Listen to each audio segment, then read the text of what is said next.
Do you have text neck? I know you've heard of that term before, and I know that you have felt the stress of living your life like this. I mean, I'm human too. I have seen my screen time reports pop up on my cell phone at the end of the week.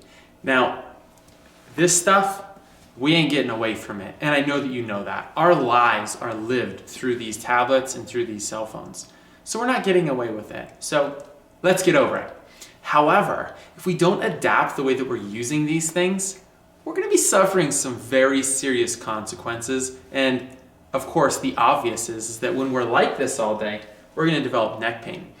Maybe you saw the New York Times article of a study that came out that said that young adults are developing a horn out of the back of their head because of using mobile devices. And it's true. We see this every single day in our clinic, where the tendon on the back of the neck that attaches to the base of the skull becomes calcified. Now, why does it become calcified? It's because it's constantly getting stretched. And when the body's constantly getting stretched in a position or a way that it doesn't like to, or that it wasn't designed to, it's going to cause a reaction, and it's going to take matters into its own hands. So it's going to tighten that muscle up so that it's not getting stretched and aggravated as much. So I'm not telling you you have to divorce yourself from this, but I'm suggesting, or rather recommending, that we get a grasp on how we're using these things so that our lives are not destroyed and that we're not dealing and suffering with chronic neck pain for the rest of our lives. We take care of a lot of children here in our practice, and we're seeing young children with very serious challenges that they're going to be dealing with in the future if they don't get them corrected. So find a good, safe way to use this so that you're not suffering from neck pain.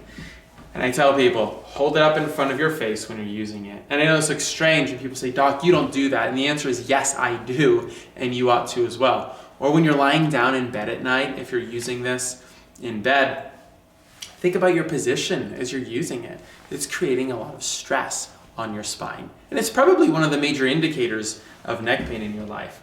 Now, I put this picture up here so that you could see the nerves that come out of your neck travel down to the fingertips, hands, arms.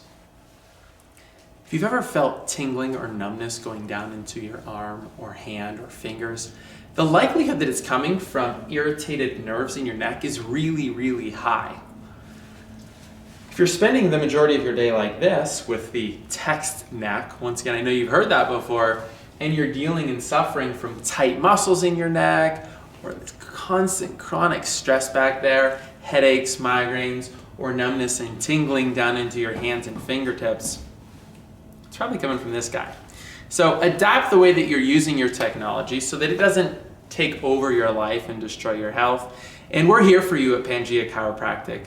If you have questions or concerns, fill us in so that we can give you additional information and tips on how to live a better life with technology.